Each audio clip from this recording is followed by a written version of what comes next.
The now defunct financial services firm Lehman Brothers acknowledged that its founding partners owned not one, but several enslaved Negroes during the Civil War era, and that in all likelihood, it profited significantly from slavery. Aetna Incorporated, the United States' largest health insurer, apologized for selling policies in the 1850s that reimbursed slave owners for financial losses when the enslaved Negroes they owned died. Between 1831 and 1865, the two predecessors of J.P. Morgan Chase, Citizens Bank and Canal Bank in Louisiana, accepted approximately 13,000 enslaved individuals as collateral on loans and took ownership of approximately 1,050 of them when the plantation owners defaulted on the loans. New York Life Insurance Company is the largest mutual life insurance company in the United States. They also took part in slavery by selling insurance policies on enslaved Negroes, ranging from $375 to $600. A 1906 history of New York Life says that 339 of the company's first 1,000 policies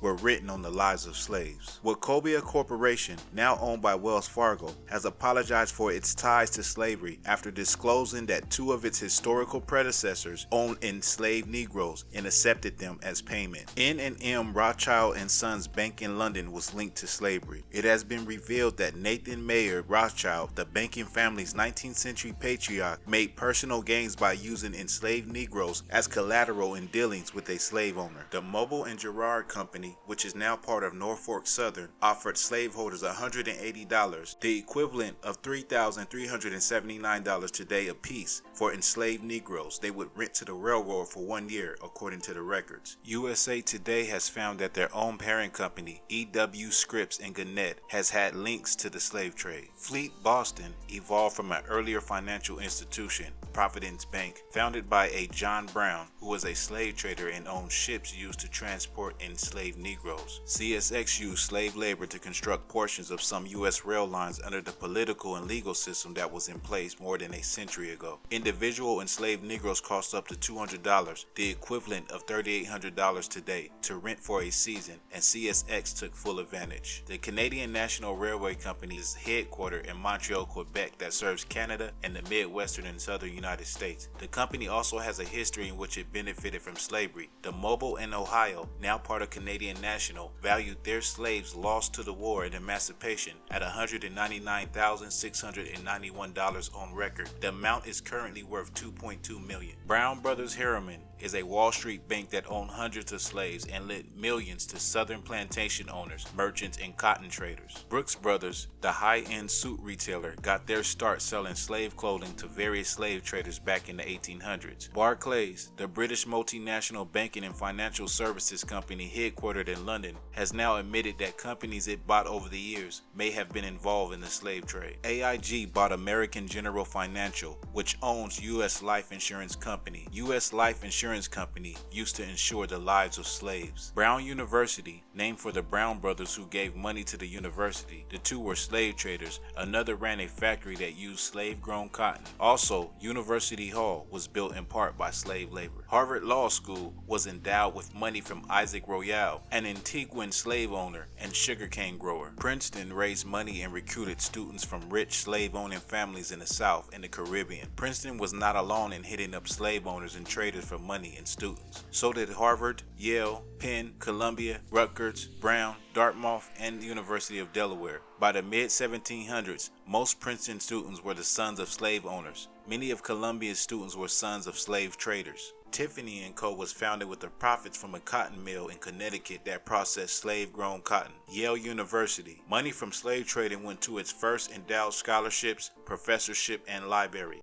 So without a doubt, it can be said that every business has prospered and benefited from slavery. America thrives off of capitalism, and capitalism has its roots deeply entrenched in slavery.